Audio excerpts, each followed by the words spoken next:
we are opposed around the world by a monolithic and ruthless conspiracy that relies primarily on covert means, on infiltration instead of invasion, on intimidation instead of free choice, on guerrillas by night instead of armies by day. There is little value in ensuring the survival of our nation if our traditions do not survive with it. Well, all right, welcome to episode 75 of the Abuse Hour. It is I, your host, Coffee Long, roaming the countryside, unsupervised, unmedicated, and an unchecked threat to society. So usually, where you might be riding with me to the airport, today you get to ride with me from the airport. I just finished a trip, and it was, I won't say bad or all bad. It was, there was a lot of typical weirdness, but it was also a little bit on the unexpected side. So if you saw in the chat at all, as it happens, I was down in the South, in deep South, and dude, I have seen a lot of stuff, man, on airplanes. I've seen a lot of weirdness. I've seen a lot of odd behavior. I've never once seen where you get to a place and it always takes forever to get off the plane, man. That's just like part of the deal. But I've never seen it where people actually forget where they put their stuff. Like they're bobbling around like, oh, where the hell did I put my stuff? Is it up there? Is it back there? Oh, is that my bag? I don't know. It's a mystery. And I thought, man, what in the world is wrong with you people? You act like you've never been on an airplane before. And then I had to consider maybe these people haven't been on an airplane before, because this place was rural, if you like. And, as it happened, probably a pretty good chance these people had not been on an airplane before. But I'll tell you something, man, whatever you want to say about the South, these were actually pretty nice people, man. These were some nice people. It was like going back in time. I went to a restaurant and I was hanging out in there, and I actually found myself enjoying talking to the waitress, which for me is, I don't usually enjoy much talking to anybody except you fine folks, of course. But man, typically the average waitress, like just gutting it out through this food serving thing until my NASA gig kicks in. Right? I want to choke the life out of like nearly every single one of them that I ever meet. But I went in here.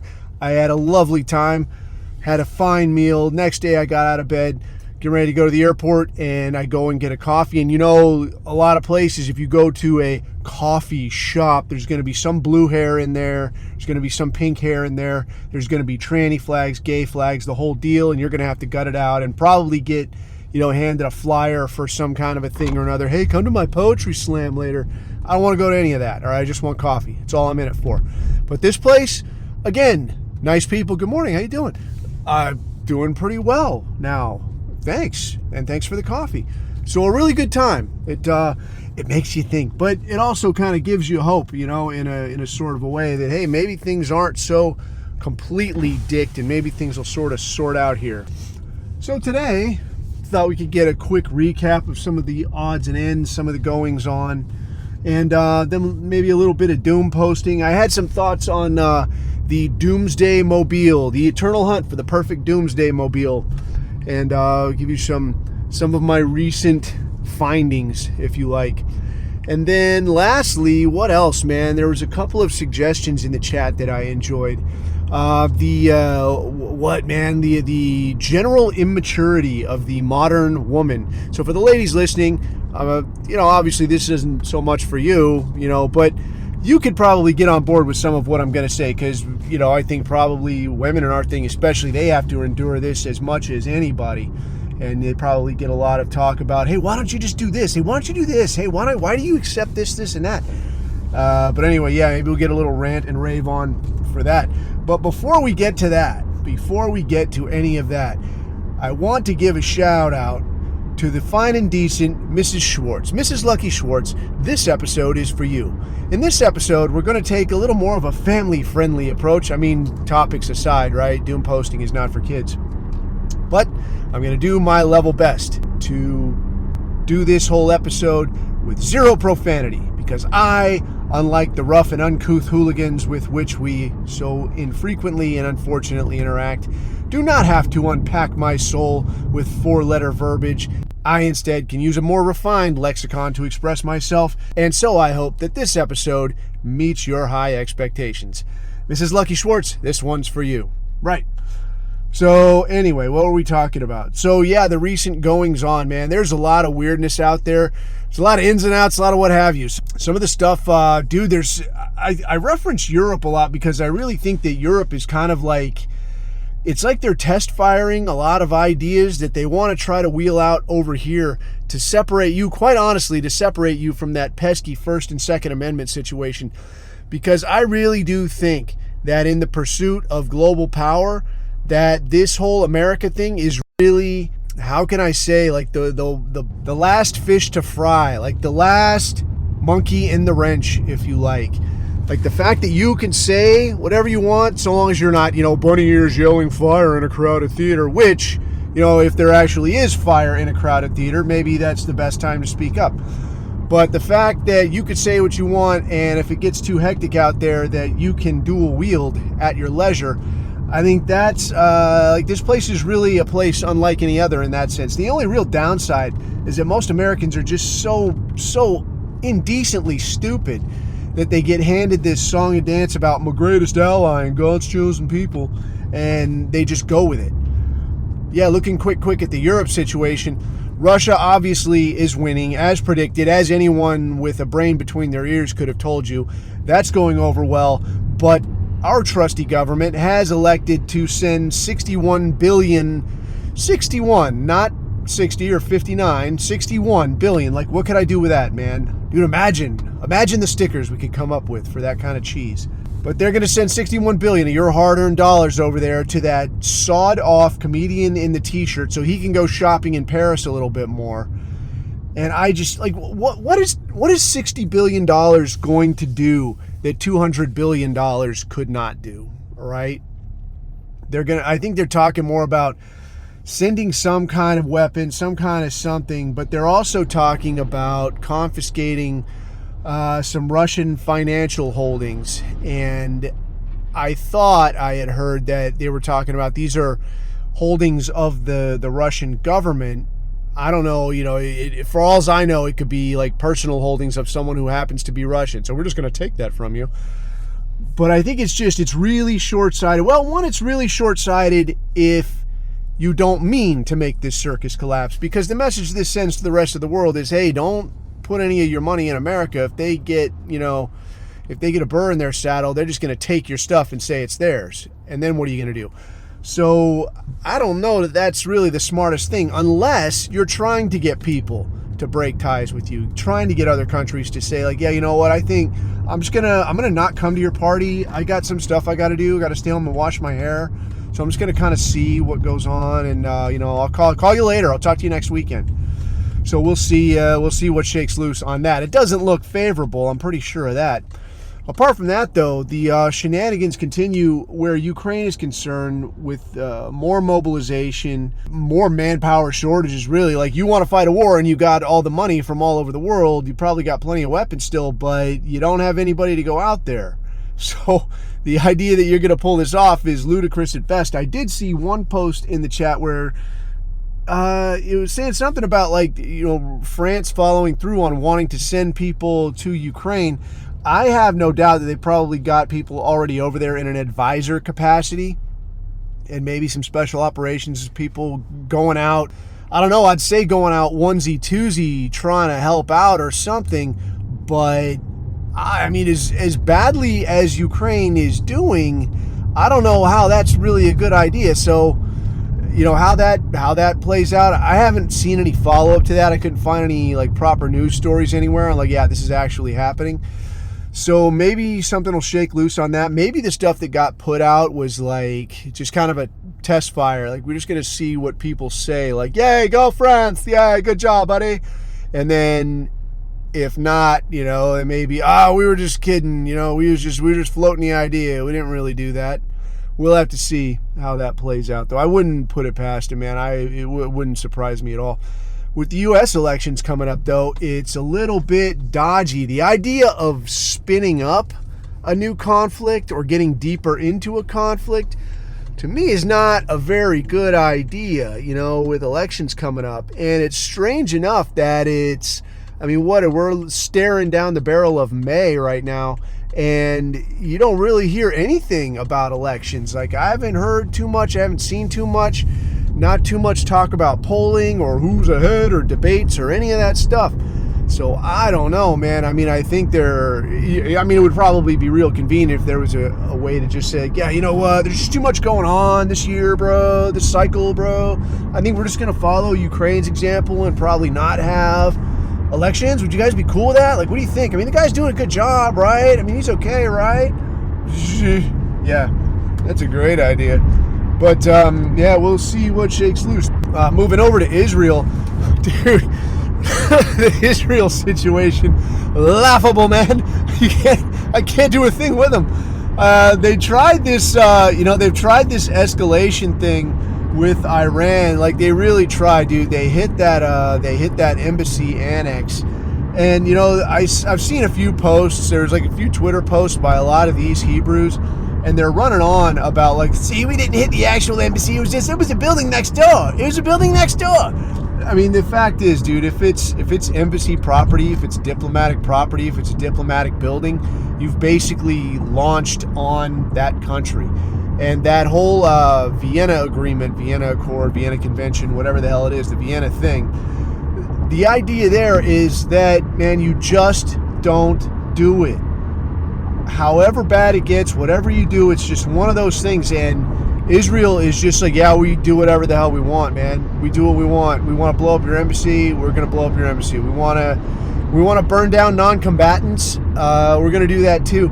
So I guess they're talking. I don't know that they've ventured into Rafah full scale yet, or if they're just still talking about it. But I have seen that they have continued burning down non-combatants. So if and when the UN ever decides to do anything or put any kind of sanctions on these clowns, we shall see. But what did happen was somebody got these characters real good, man. If you haven't seen it, it's out there. Somebody had it up in the chat as well. It's real nice. Maybe I put it in the chat. I can't remember. Anyway, somebody put a Palestinian flag, and I don't know where it is. I don't know exactly what happened. But there's a Palestinian flag out here in this field, and here comes Shlomo. I'm going to go out there. I'm going to get to the bottom of this. I'm taking that. These people, who do they think they are? And goes walking out there and, like, kicks at it, knocking it over, and it was booby-trapped. And this guy just kaboom. And he was there, and then he wasn't there. He's not there anymore. I thought that was fantastic, man. That's like one of the first things that you ever learn. Like, as a point guy, like, you want to move through a space like you're levitating, man, like you're a ghost, like you're not even there. Like, don't touch anything. Be very careful on what you step on. Don't disturb anything. Don't move anything. And for crying out loud, don't pick anything up. Kids' toys, shiny things, neato stuff to bring home to mama. Don't touch nothing. And this guy goes out there and, looking at it, it's just out there. It's just this flag in the middle of this field. Like, who could resist? It's like just a button just sitting there. Like, I'll show you. It goes out there and just boom, gone. See you later. Unbelievable. Really fantastic. But, closer to home, man, like the Trump shenanigans continue, and that Joker with this whole I'll have it solved and I'll have it clear in half a year type thing. Dude, I have tuned up, I've given up on tuning up lawbirds and boomers. Like, this guy is Tel Aviv's man. He's not your man. Dude, what did he ever do for you? Nothing, and they will not hear it. And again, for as nice as the people were, where I was just coming from, man, these people love them some Trump. And I'm like, what is going on? What's one thing the guy has done for you? And the Finkelstein thing is 1,000% true. Like, they love him because he's not Joe Biden. I'm not Joe Biden either. Why don't you vote for me? I guess because I'm not running, right? But, vote coffee. Check coffee. Who wants coffee? You do, right? I think that's a good slogan. Who wants coffee? You want it. Go ahead. Put your hands out. Anyway. So yeah, it is what it is. The shenanigans continue, and they're kind of floating it. I think they're like they're baiting. It's almost like they're baiting you. Like, hey, maybe he won't be able to run, dude. Maybe we'll pass this thing. Maybe he'll be declared an insurrectionist, and he can't be president even if he wins. What about that, bro? What would you do then? Oh man, how crazy would that be? What would you do, huh? Oh, you better decide, bro. Oh man, how lucky would you be if you got him in here? I don't know. I think they got the guy by the stones. I think he probably will get in there, and I think it'll just be more of the same.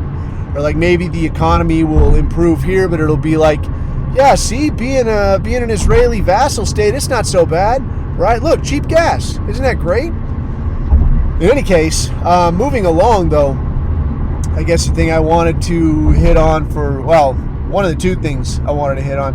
One was the pursuit of the eternal pursuit of the ideal Doomsday Mobile. And I kind of got on this Doomsday Mobile thing where I had been looking at the Instagram a while back. And by the way, I'm back on Instagram for any of you good goys in the chat, man. I've hit up a few of you. I'm on a completely different look. So I'm more low vis. I'm just a cat in a necktie. That's it. That's all. But I'm more low vis. I'm not bringing anything to the table. So I'll try to hit you up. But I was looking at the Instagram, and they got this Toyotas of War situation. And the idea on this channel is it's got all these Toyotas from all over the world. And it's all the deals with like Afghanistan, Iraq, and all over Africa. And the deal with like machine guns and rocket launchers and all this stuff mounted in the back of them. So cool. Just so cool. And I'd been looking at that for a while. And then at the time I was there, I drove these things all over the world, dude. I drove them in Asia. I drove them in the Stan. I drove them in Iraq. They're so cool, dude. But they're just super, super simple. And they're all diesel. And I remember thinking at the time, dude, I don't remember the last time I put gas in this thing. You just drive it everywhere. And they're just these little rinky-dink trucks, the Hilux, man. Just a little basic Hilux pickup. And you just cruise this thing around, and it's not got a ton of ass to it. It doesn't haul ass, but it's just a light little truck, man. And it goes fast enough because you're not, it's not like you're pulling a trailer with this thing. You're not pulling a mobile home with it. But it's just a sweet little diesel truck, runs forever. It's the deal. You basically drive these things off a cliff. In fact, I think there's a couple different videos with people getting a hold of these things and trying to destroy them. And, I mean, you have to literally drive this thing off a cliff, and then it will stop working. And even then sometimes, they drop giant bricks on it, drive it over, ba-boom, ba-boom, ba-boom, and, still runs, dude, still good. So these things are just the heat, and it's you want to get one, right? But there's some kind of racket, and I don't completely understand what it is or why it is. But trying to get a diesel, trying to get any diesel, but especially trying to get one of these little Toyota trucks, one of these little Toyota diesel truck situations in the States is right up there next to impossible. It is extremely difficult to get. Now, there are situations, so I looked into this a lot. So there are situations where you can get one, but here's the deal. For them to be legally imported into the States, these are, most of them are what they call JDM, Japanese Domestic Motors. And it has to be at least 25 years old. That's the deal. That's like their, I don't know, what do you call it, grandfather clause. So there's a bunch of different sites where you can get a JDM vehicle. And some of them are these Hilux trucks. And there's also some little niche vehicles. I can't remember the name of them, maybe the Corona or the Skyline, I guess is one.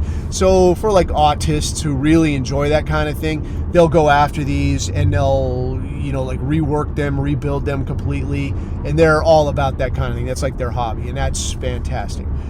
But if you're just a dude looking for a sweet Doomsday Mobile, you try to get one of these Hilux trucks, and it is damn near impossible. It is extremely hard to get one of these. But you look at these different sites, and you can't really get one with less than 150,000 miles on it.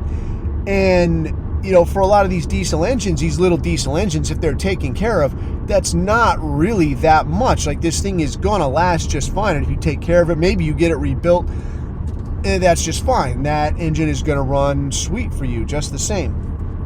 The trouble, though, is that it's the whole rest of the car. Like, what's happening with the suspension, like what's happening with literally everything else, like all of the lines, all of the wiring, all this stuff. Like, that stuff is 25 years old too. And that stuff doesn't care if it's on a diesel or a gas engine. It's 25 years old. So a lot of this stuff is gonna be rickety. It might take some work on it. So I said, dude, I'd really like to pick one of these up. That would be really nice. And I've been looking at these things for like years, dude. I like these kind of things. I looked at it for years trying to do it. I took another look at it again recently just for kicks. And I thought to myself, because I looked up, like, are there actual still, like small diesel trucks? Is that like a normal thing in the rest of the world? And apparently, like, hell yes. Like a small diesel vehicle, like a normal sized diesel vehicle, this is exactly a normal thing in the whole rest of the world. So like, you look at like UK, or you look at Japan or Singapore or anywhere, just a small diesel vehicle like the car you're driving now, except diesel, right? And it's going to run for the rest of your natural life. Yeah, you can go and buy that. It's brand new. You can go and get it. Not a big deal. But you can't have one. In the States, you can't have it. Why exactly? I don't know, dude. I'm sure there's some kind of a racket with like, we need these idiots to buy more gas. I mean, I'll go real conspiracy minded with that and just say that like, they want you. Well, I'll get to exactly why here forthwith, but let me finish this part of the story. So they've got these other services. There's different like law services, like import services, where they'll do the import work for you. They'll import the vehicle, even if you want to pay whatever the tax is or whatever the hell it is on it. If you wanted to import a new one, it appears to be such an incredible pain in the ass, such a monstrous pain in the ass.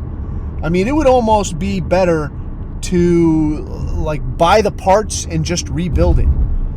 So I don't know exactly, man. But apparently the deal on this is that like, there are conditions under which you can import a vehicle like this that's under 25 years old.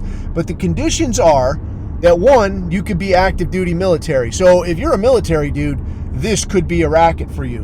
And I don't know. And I'm not saying do anything illegal, but what I will say is that a lot of stuff that you get the nod on in the military, like I knew one dude that, and what a douche was this guy. Like, this guy did what's called a PEP billet, like a foreign exchange billet, to France. And this guy imported a Citroen, like that small gay car that's like, you'd see it, dude. It was like a 70s or 80s Citroen, like extremely French looking. Look it up. You'll recognize it immediately. So this clown imported a Citroen, and I was like, how did you get this here? And he's like, well, like, it's because I'm a military dude, like I was overseas and I can import this. That's cool, right? I'm like, it's not that cool. It would be cool if your car was cool, but this is not. So neither is this whole situation. This is a lot of man-on-man action is what this is. Anyways, so you can do this if you're in the military, and like a lot of things in the military, I'll tell you this, like while you're in, you can, so say like I grew up in California, right? So when I'm in, the whole time I was in, not the whole time, a good portion till I figured this out, but a lot of time while I was in, I'm still paying California state income tax, even though I could be stationed wherever. If you're stationed in Texas, you're stationed in New York, you're stationed in Florida, wherever you're stationed, you're still going to be paying tax based on what your home of record is. And mine at the time was California. What I found out, though, was that you could change, in the military, you could change your home of record, your state of residency, and the only criteria was that you had ever been to that state, which you cannot prove. Like, you can't prove I ever, visited Nevada. Like, I went to Vegas. Did you really? Yes, right? So that you've ever been to that place, and that when you leave the military, you intend to go back. So basically you've got, I have been there, and here's what I intend to do in the future. And like, how can you prove that? How can you prove intent? I intended to on the day that I came and filled out this form. Easy. And the form, it was like, nobody will tell you about this stuff either. Like, you have to go and hunt it down and ask, right? But I finally find out about it, and it's like a one-page deal. It's like a half a page. Here's my home record now. Here's my name, social. Here's where I'm a resident of. Here's where I plan to be when I move. Okay, we'll change it. Good to go. You're like, that's it? I don't have to pay state income tax no more? Nope, you're good.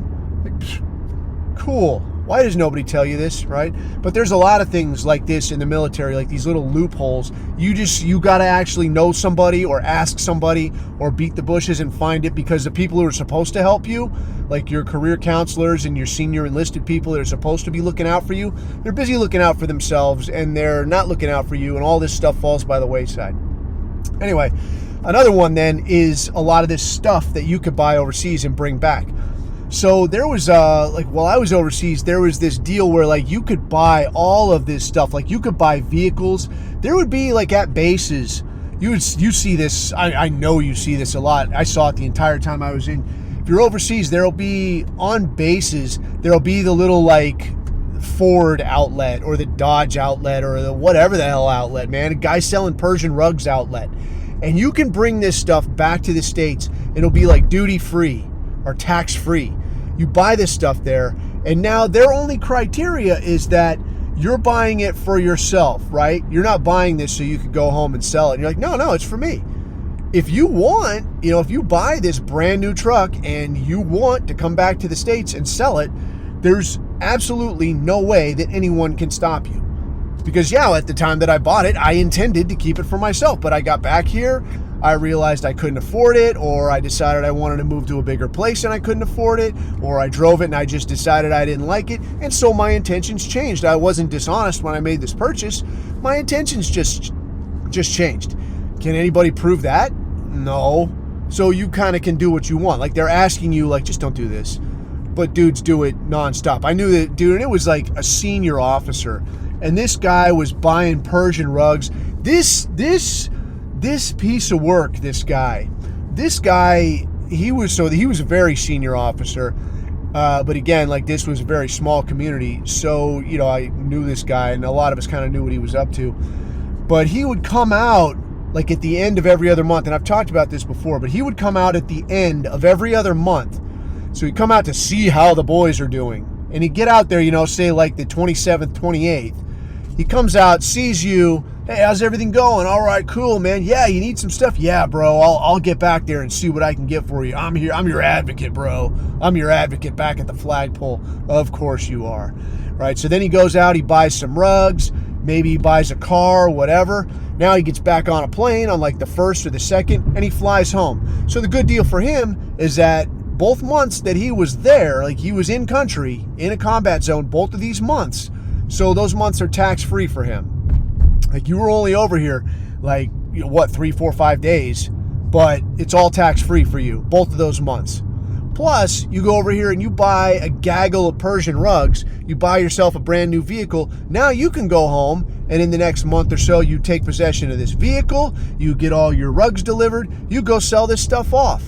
You can go sell this stuff, you could sell it at exactly or even less what people are selling it for back in the States, because you're going to still make money on it. You didn't have to pay any of the import duty. You didn't have to pay any of the taxes. You just take the stuff and go, man. So you're going to make a nice piece of money.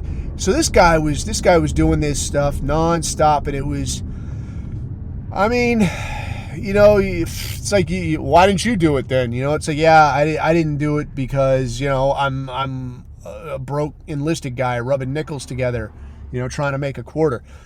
But, moreover, a lot of us didn't like it, because this is the same guy who would come and lean on you over some ticky-tack rule over, like, haha, hey, go and get a shave, jerk. And you're like, come on, man. Yeah, I know we're at war, but you want to look good. You want to be a good-looking corpse if you get smoked, so go get a shave. So this kind of thing, this guy will come and lean on you, but when it's his turn to follow the rules, now it's, it's this sort of thing.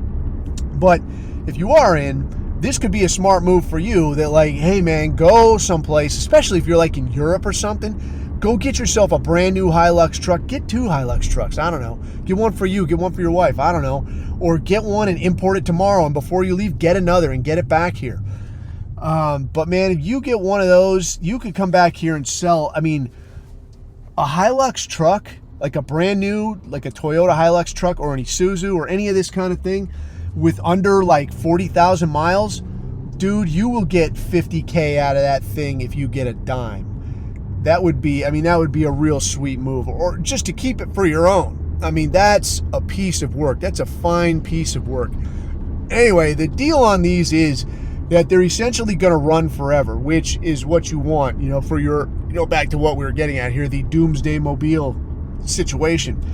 And so what I'm talking about when I'm talking about Doomsday Mobile is like, because I don't know if you remember, like it was a couple of years ago now, but there was a time like on the East Coast where a whole bunch of pipeline got shut down. We're like, oh, gas shortages.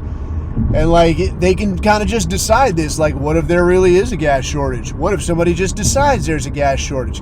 What if the states start to balkanize and somebody wants to jerk somebody's chain and like, hey, guess what? The gas might get shut off.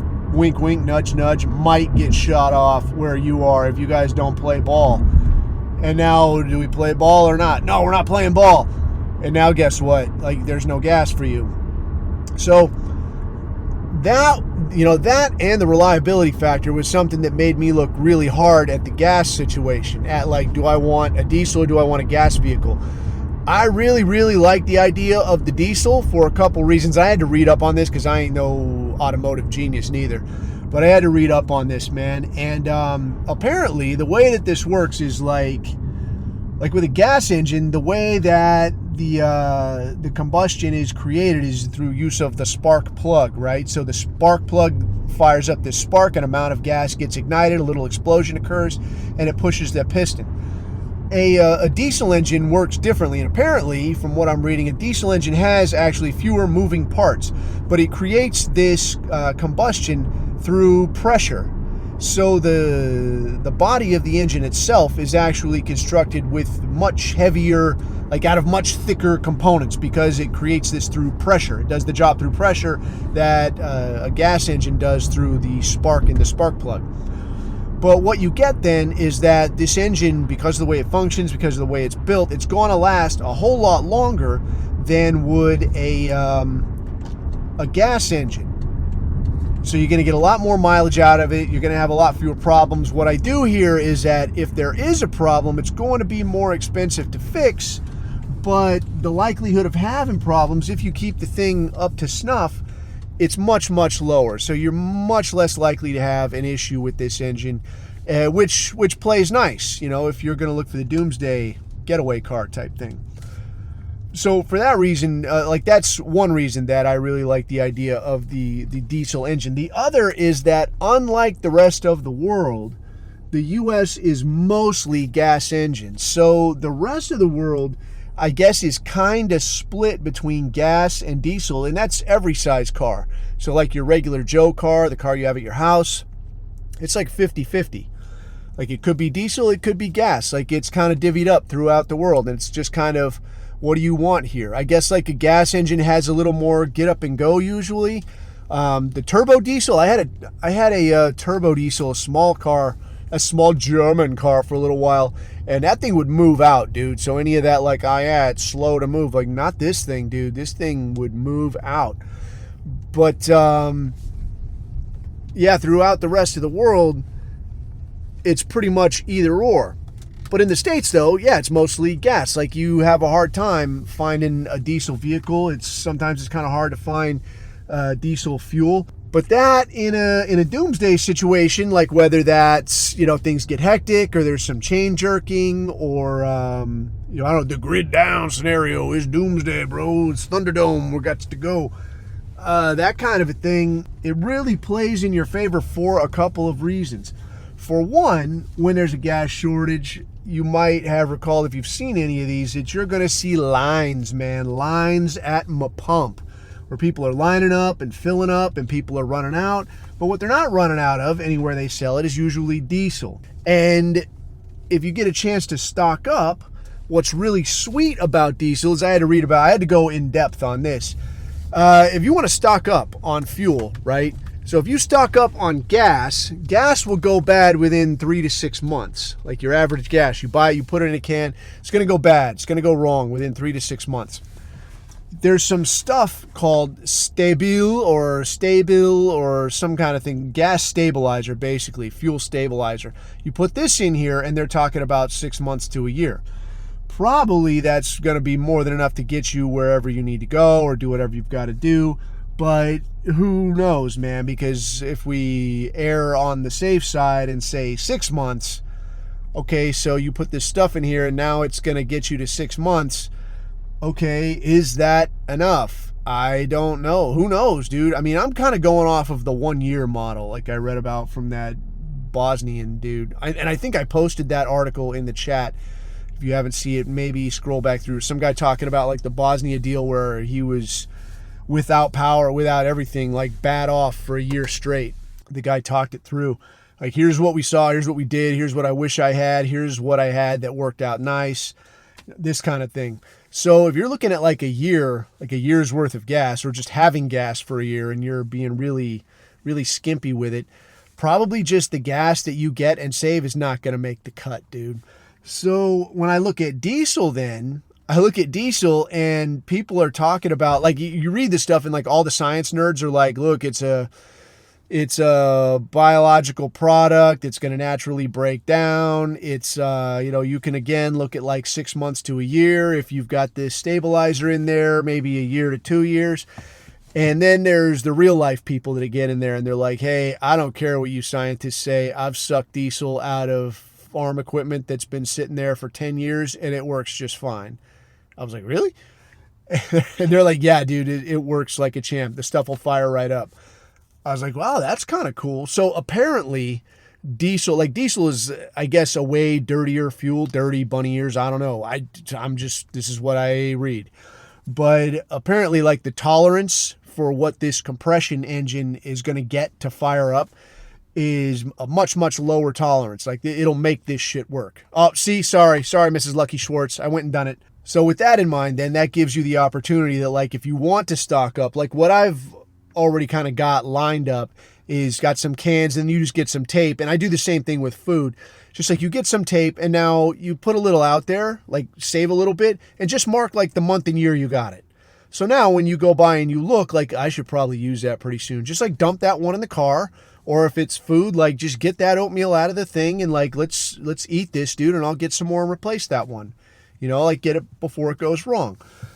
But the other cool thing is that because there are so few diesel vehicles in the States, if you're cruising and you're like, oh man, like it's been Doomsday, it's been Thunderdome for, 3 months, 6 months, 10 months, all these regular Joes with a gas car, like there's not a way that any of this works, dude. If you go by and you try to suck gas out of any of these, even if there's some in there, it's going to have gone wrong by now.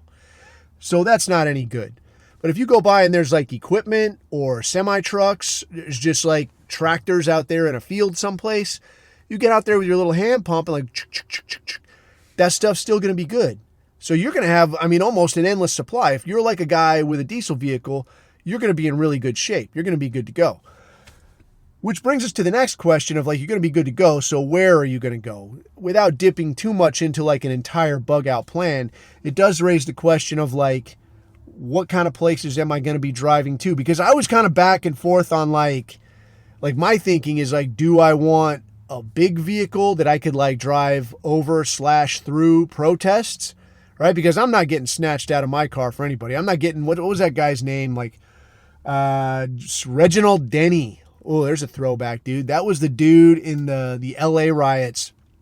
I think after the Rodney King thing, when all those peaceful, fun-loving future doctors and engineers started just destroying places.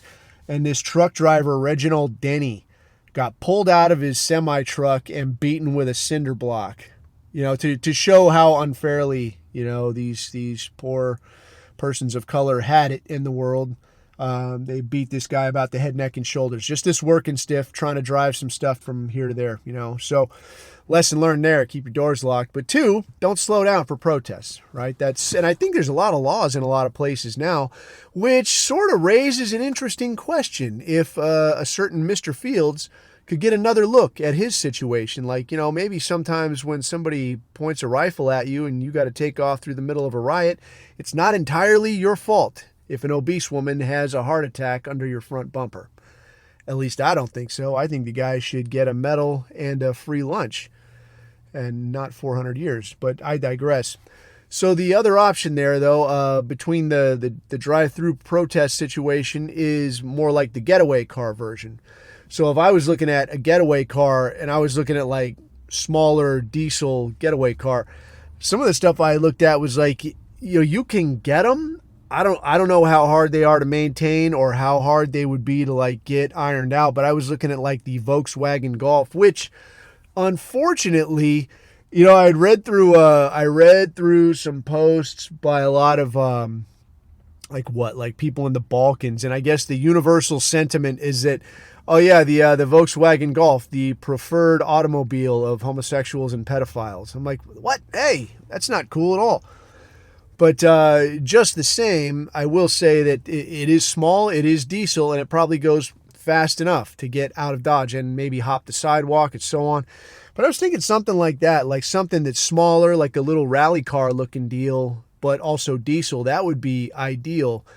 And again, I don't know, this also, I guess, depends like how many people you got to look out for. Because if you've got like a family of, 7, maybe the Volkswagen Golf, or another one that I saw that was about that same size and configuration was it was an Audi A3, and it was like a small hatchback diesel looking situation, but it looked pretty cool, man. But I mean, again, these aren't things that I know a whole lot about. I was just like, oh, small diesel, probably goes fast enough, and nice getaway car. Gets like 40 miles to the gallon or this kind of thing.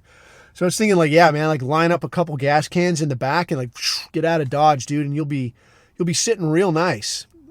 I also don't know. I wonder how much pain it would be to get like a larger gas tank installed in a vehicle. I don't know, man. These are all good questions. I wonder, maybe I'll look into this. I'll call around, find like a custom shop, and probably get put on a watch list over some of these questions. Like, hey man, how can I get a larger gas tank on this vehicle? Is there a way that you can make this extremely low vis? Like, how can I make this car see-through or something? In any case, anyway, that was just some thoughts on the Doomsday Mobile. If you got some more thoughts, or if you got a Doomsday Mobile, like, go ahead and post it up. Or if you got some ideas, man, like, lay it out there. Like, what do you got and why do you think yours is the heat? So last, let's get to this other whamming question that got brought up. Because I think last time, I've tried to be magnanimous enough. I've kind of gone over this whamming question twice so far over the course of 75 shows. And like the first time I was talking with my boy up in Maine, and I think we took a very magnanimous approach, like a very even-handed, like, yeah, it is what it is. We got to do our best. They got to do their best. Obviously, the girls in our thing, I mean, they're second to none. That goes without saying. But these are not the women that we have to endure day in and day out. Instead, the ones that we have to endure, I mean, to me, increasingly look and sound like the absolute horror that was the representation of communist bloc women in the 80s. I don't know if you remember any of that. Like, the idea was like East German women's weightlifting team. Like, haha, look at them. Oh, they're like, oh, big, jacked, unsavory, difficult to talk to, this kind of thing. But, I mean, take a look around like your average American city. This is what you're talking about, man. Like, healthy at any size. And I think the way we got from here to there, I think I can explain most easily in this way. Again, military story. While I was still in, they had this deal in a major city, and I'm trying not to be too specific here, but there was a deal in this major city where it's like this military appreciation week. And the idea was that you go over here, you got your uniform on, you cruise around town. And for the longest time, just because of the work I was doing, like, I didn't wear a uniform for a very long time. And when I got pimped to go to this thing, some of the guys were like, dude, you got to come to this. I'm like, dude, I am not going to whatever this is. I'm not putting on a uniform and walking around and letting people goggle at me and, treat me like a weirdo. Like, I've had enough of this. All right. Because normally my experience has been like, oh, military guy. Hey, stay off the grass. Don't touch anything. And don't drink my liquor. Like, just stay away. Like, I don't dig that. I didn't roll like that. I was like, I'm not doing this. They're like, dude, you don't understand. You need to do this. Get your stuff dry cleaned and we're going. Come on, let's go. So I'm like, fine, I don't have anything going. I'll go. So a bunch of us went, and dude, it was something special. I can say, specific to this woman discussion, I can say that I understand and empathize completely with how a decent looking woman can become an absolute useless, spoiled brat. Because, man, I would walk down the street, and granted, like, all of us had our, a few different accoutrements on that sort of identify you as like, well, you're not like, Joe Schmo over there that just finished boot camp or whatever. Like, you've got a lot of bells and whistles here. What's happening here? Granted, that too. But, I mean, dude, I would walk down the street. People want to take their picture with you. Women want to borrow your little hat. They want to do all this stuff. You walk into a place and somebody's like, hey, what are you drinking? And you're like, I'll have one of these. And like, shoomp, it's in your hand. And you're like, whoa, like, what do I owe? Dude, you can't pay for anything in here. You want something to eat? And you're like, I don't know. What do they have in here? Like, everything is free. Everything is free. Everything you do is funny. Every joke you tell is hilarious. I'm like, dude, I could actually get used to getting treated like this. Then like the weekends and you go back to getting treated like a schnook. But for a while, like, you could really see how a guy could get out of hand. Like, you'd have to have a lot of personal discipline. If I got treated like that every day of the week, I would be a bad person. I mean, I'm a fairly bad person now, but I mean, if I got treated like that all the time, I would be no good at all.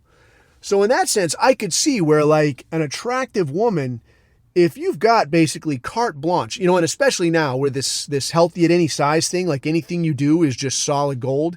If you were a good looking woman, you put a little time and effort into your hygiene, into your health, into your appearance, you can be a real tool and people are going to be cool with it.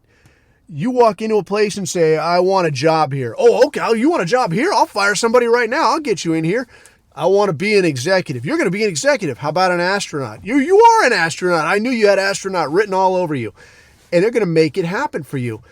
But I think that this society that we live in, it has gotten so bad, man. It has gotten so bad with the simping that, I think it really is just, this part I can't explain or understand. Like, how did the simping get this bad?